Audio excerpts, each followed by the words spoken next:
I'm going to die someday, and so will you, dear viewer, and based on everything I understand about how the world works, that's it. We have our ride through life. Ideally, it's great for us and all the people we love and care for and spend time with, but it's done. Be over, no do-overs. It's just put on the shelf, fini.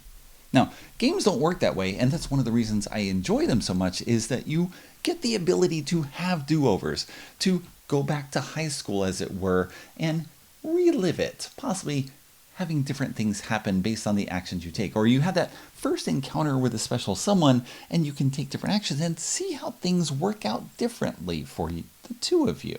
Now, some games are more open to this type of exploration than others. One of the most open games I've played recently is Iberian Gauge from Amabel Holland and Capstone Games. This is a 3 to 5 player game that has extremely wide guardrails for you to take whatever actions you want, and the game is entirely driven by player intent. Let me show you how it works. Here are the components of Iberian Gauge set up and ready to play, with the centerpiece being the game board showing the Iberian Peninsula in this crisp, abstract manner thanks to artist Ian O'Toole. Your goal in the game is to end up with more money than each of the other players. You start with 40 money, and this is seed money that you will use to buy shares in the 5 railroads in the game, and ideally those shares will pay out for you over the course of the game and at game's end. The game lasts 4 rounds, and each round starts with a share buying phase, followed by 1 or 2 track building phases. The only randomness to the game setup is the order in which these railroad markers are placed. Shuffle them, lay them out, and you're good to go. Each railroad has 4, 5, or 6 shares available that can be purchased. Each player has a number of share cubes they will use to show ownership in a railroad. You determine a start player, and that player begins the first share buying phase by either passing, which may not be smart to do, but you can pass and then you can buy a share later as long as everyone doesn't pass in turn. Or you can spend money to buy a share in a railroad. And if you are the first player to buy a share in a railroad, you determine that railroad's shares price. So maybe I go here, I say fine.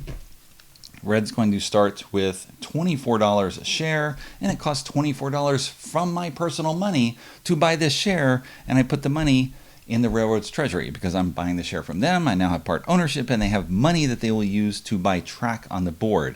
Additionally, as the first player to buy red, I'm going to determine the starting location for red by placing a train in one of the 7 major cities, and then I put the dividend marker on the board to show how much each share earns in dividends at the end of a track buying phase. Next player goes. They could also buy a share in red. It would cost $24. They add that money to the red railroad's treasury. I won't show that right now. Maybe this one goes here and they determine they want to start the share price for orange at $12, so they put that in there. And each player goes around the table again, passing or buying a share, and any number of railroads can start. People can just buy into lots of different ones. Let's put the blue one on the board here, and here, and here. You cannot buy more than 1 share in a railroad on the same turn. So also, if the share price was 24 when I first went here, well, I only have $16 left. So I can buy an orange share, or I could start one of the remaining railroads at $16 a share. Maybe I want to go and buy an orange. Okay, where did orange start? Let's start orange over here. So I possibly would not want to go with orange if orange is across the board. Cannot work together with the railroad I have here, but, well, we see what happens over the course of time. You're going to keep going until everyone passes in turn, and whoever passed first, they will be start player for the next share buying phase. You now move to the track building phase, and you start at the top of the track. And so this is the only reason the randomness of the railroad layout matters, is you're going to start at the top here and you go down, and each share cube you encounter indicates that this player can build 1 track of this railroad on the board using funds from that railroad's treasury. So the blue player can build 1 red railroad.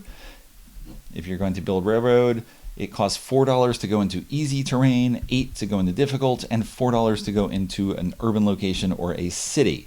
So the red player can spend 4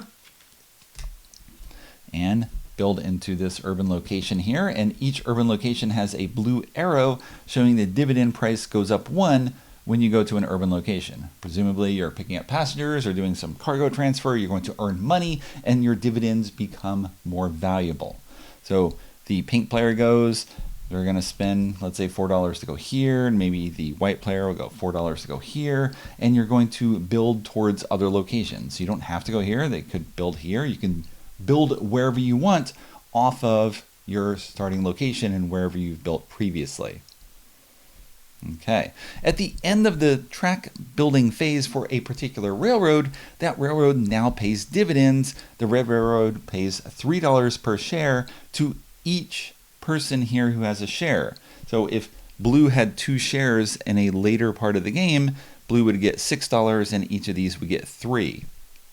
And the first round, each of these gets 3. There's 3 unpurchased shares, and that $9 for those 3 unpurchased shares, 3 each, goes into the railroad treasury, which is going to help fund the purchase of track in the future. You now go to orange. Maybe green buys a track here, hoping to go to this urban location, but the blue player, for some reason, decides I'm going to go here instead. Maybe I'm setting up for the future, but I'm not connecting to anything right now. Why would you do that? Well, there are reasons for why you want to do anything in this game, and they are not always necessarily clear. You see how things play out over time.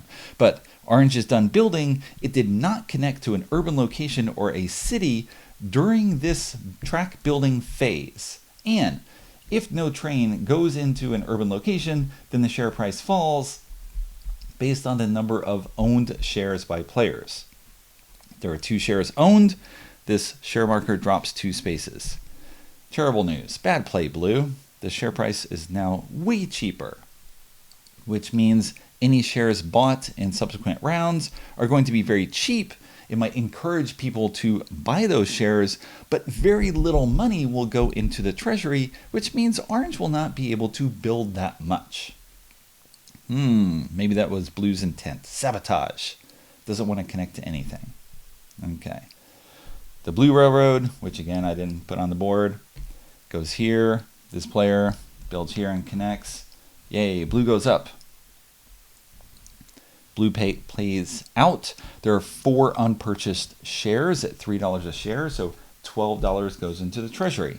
Now, the flow of the money into the railroad treasury is a fascinating little aspect of the game because money goes in there only when someone buys a share or when dividends pay out. These railroads get no dividends. They're essentially not operating yet. They have no funds.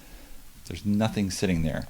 If you start high with a share price, so purple starts with $36. That's great. However, who else has $36 at a certain point in the game that's also going to buy into purple? This $36 may be the only thing it gets, and then it sits on the board here, and the share price can keep dropping if it's not connecting because there's only one person building out from it.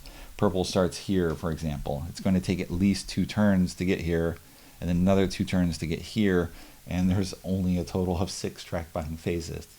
Oh, purple could be doomed. Who knows? All right. So we finish the track building phase, go to the next share buying phase, starting with white. You can now go in and buy again. Again, the share price is 24. You add that money to the treasury, assuming you have it. Depends on how the dividends pay out and how everything goes on. I'm not tracking people's money in my example here, throwing things out somewhat randomly. Or maybe white goes here. They want to spread their ownership around. There's all sorts of reasons for why you might want to go in one particular location or another. Now, if you are building over time, ignore all the money here. I'm just going to give other examples. Orange connects here. This would go up. Orange keeps building. Maybe blue is building as well. Now, another thing you can do is lease another railroad's track. So if blue wants to build to this location, it cannot because each easy and difficult spot can have at most 1 train, as shown here on the little chart. But you can lease the railroad from another train. Blue can pay orange 2 money from its own treasury. So Blue would pay 2 to orange, and it's now leasing this space, and then it can pay $4 to go into this urban location. And its dividend price would go up. So you can build on the board without necessarily having track, as long as you have money that you can pay to another railroad to lease their track. And Blue has 6. It could actually do this again. If there were another owner in Blue, you could lease this for $2, paying 2 more to Orange, pay 4 more to here. And when you build it into a major city, your dividend price goes up 2 spots and your share price goes to the right 1. Additionally, each time you pass this marker on the dividend track, your share price goes up. So this one connection here brought Blue's dividends from $4 per share to 6, while also bumping its share price from 20 to 28. So leasing is very valuable, and it provides money to another railroad. Now, this would make the most sense if the owners of Blue also had ownership in Orange. They are essentially handing money from one of their companies to another company, and now the Orange company can use this in the future, possibly by leasing track from Blue in order to build into this urban location. You were just handing money from one pocket to another, but they're kind of both your pocket, the way that you're using things here. You cannot share, you cannot lease track in an urban location or major city. You must build in there. So if I want to connect here, I should build here first. And again, bump the value of Orange, and now I can build here next time. That's the flow of the game. It's pretty much all the rules. I think that's all the rules. I think that's everything. You're going to have 2 track building phases in a row. So you're going to build track, paying out dividends at the end of each build phase. And then you build track again, starting from here, paying out dividends at the end of each build phase. So you end up with a lot more money at the end of the second round for share buying in the third round. And you have a little better idea of where everyone is building, where they're possibly going, where they're going to connect, how their dividend price can keep getting bumped up, which railroads have money in them so that they can build in the future. And last thing, didn't mention, there is a one-time payout if a railroad connects to 5 major cities. You get $15 to $10 per share the moment that it connects to that 5th city. And if there are unpurchased shares, well then again, like normal dividend, that money just gets paid into the company treasury. There you go. All the rules. Now you're set to play, right? There's an overview of Iberian Gauge, which I've now played 5 or 6 times on a review copy from Capstone Games, all with 3 and 4 players. I've been trying to get this game to the table with 5 players many different times, and people keep getting called away due to work and other circumstances and things that are clearly far more important than the thing I want to do. Understandable. I'll let it go for now. I just have to do that. Now, the rules overview that I gave is pretty much everything you need to know about the game, because the rules consist of 1 sheet and that's it. There's not much in the way of rules that you have to absorb, but in a way that makes things a bit harder because you have no clue what to do. Even after 5 or 6 games, I am often just completely puzzled as to what approach I should try to take in a game. There's no starting hand of cards to give you guidance as to what you might want to do or what the goals are going to be or how you're going to develop over a game. It's all about what other people do. It is the player intent that is driving the entire course of the game. And in one way, the openness of the game is a detriment because, in theory, of course, someone could buy a share in a railroad and then they could just build off to nowhere and do nothing. That's the hermit approach, I guess, where they end up with less money than they even started with because they are essentially building something to die. That could happen. I haven't seen that yet. Why would someone do that? You are trying to play the game to end up with the most money, but the system lets you do almost anything in terms of building or working together with others or trying to carry out a plan that other people may or may not go along with. In many ways, the game feels like an improvised play. You're up on the stage, you have a character that you're embodying, but you have no lines. You just have to riff with other people and hope that they play along with you and something works out for the two of you together. Because if you work together, ideally you can both profit from it. But that system tends to break down once someone has more shares in a railroad than someone else. Well, that player is now getting 2 dividends to my 1 dividend, and they are going to get paid out twice for that share at the end of the game compared to the 1.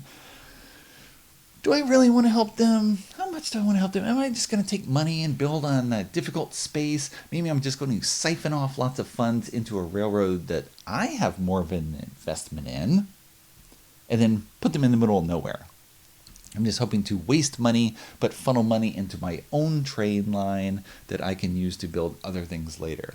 That's often what happens, at least in my game so far, is there's this collaborative effort for people trying to do things, and then things just break down at a certain point. Sometimes that's what happens in life as well. Or people own equal amounts of shares in a railroad, and so yes, they're working hand in hand. They may even talk, like, we want to do this, we're going to build here, we're trying to approach this and that or the other. But at some point, of course, you are competing with that other person. If you just go in lockstep together, well, your fate is tied together as well, but you probably want to get an edge on them at some point and not just end up in a tie. So you buy another share, or now that's the last share in a railroad, they can't go into that railroad anymore. They're going to go somewhere else, and now your goals split, and now that drives your behavior. The course of the game feels both long and short. The game lasts only 4 rounds. There's only 6 track buying phases, and the first part of the game, the first 2 rounds, usually move pretty quickly because there are very few shares purchased, at least again in 3 and 4 player games. So there's very little track built. Money just flows into the treasury for that railroad. You start moving little movements, and it seems like you're not really going anywhere. And then you get to the second half of the game where almost all the shares are bought. Sometimes the railroad's completely ignored, but almost all the shares are bought. There's lots more track going on. There's lots more leasing going on, and there's trains just jumping across the board as long as they have money to fuel their growth. Sometimes they just die off. The game we played most recently was a 3-player game.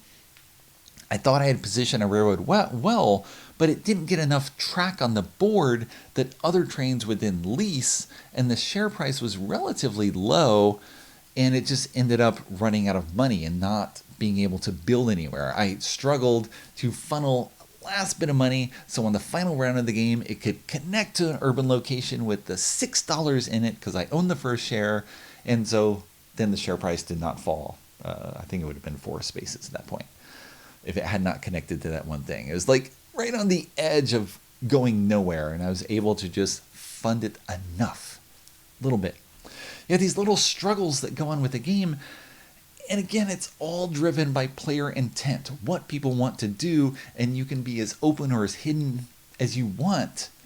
The game is incredibly open. It just feels so weird.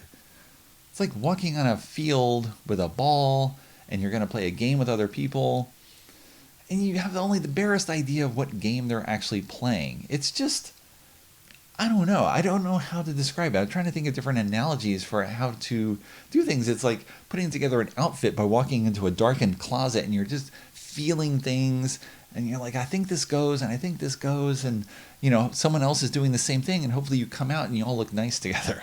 There's all sorts of ways to think about how this game works, and it's fascinating because it is such an open playing field, and there is so much that is just undetermined until bit by bit the game plays out and you see what other people are doing. And I had not initially thought of sabotage as being an actual plan, but if a share price is low enough and other people own lots of shares in a railroad, maybe you do just want to buy a share and then try to waste as much money as possible and drop that share. If they are relying on you to make that connection to the urban location and you don't, and then the share price just plummets down. And if it hurts others more than you, maybe you're fine with that. You can just let that happen. Again, it's all about the choices that you're making and how things play out. And this again, wraps us back around to this notion of reliving and reliving. I've played a number of times, and yet I still feel like when I play again, I don't know what's going to happen. I mean, games are similar to a certain degree because, of course, you're putting down trains, you're getting paid money, you're leasing things, you're trying to connect, you've got certain things that are driving you in life. You want to make that connection so your share price doesn't fall, so that you can get money and have your share prices be valuable at the end of the game. There are certain things driving your actions, just as certain things drive your actions in life. I want food, I want shelter, I want to take care of the people I love. I have to take certain actions in order to make sure that's done, but there are so many different ways that you can possibly do that. And most of them are right. Some of them are illegal or immoral. Maybe you don't do those. But otherwise, you are so open in what you can do and where you're trying to go, and hopefully your intent, your actions line up with other people, and you get stuff done. It's just fascinating. I find this so engaging. Thank you, Amabel, for making this game. I know it was originally published in 2017 by Winsome Games and then redone by Capstone and Ian O'Toole in this new edition that matches the other titles in their Iron Rail series. All the same look. I did not realize this box is missing the title. Oh, the line is broken. We gotta redo it. We gotta throw them all away and redo them all because now they don't all match. Okay, don't do that. Give it a try if you can. It's interesting. So simple to learn and yet so absolutely puzzling when you're trying to figure out what to do.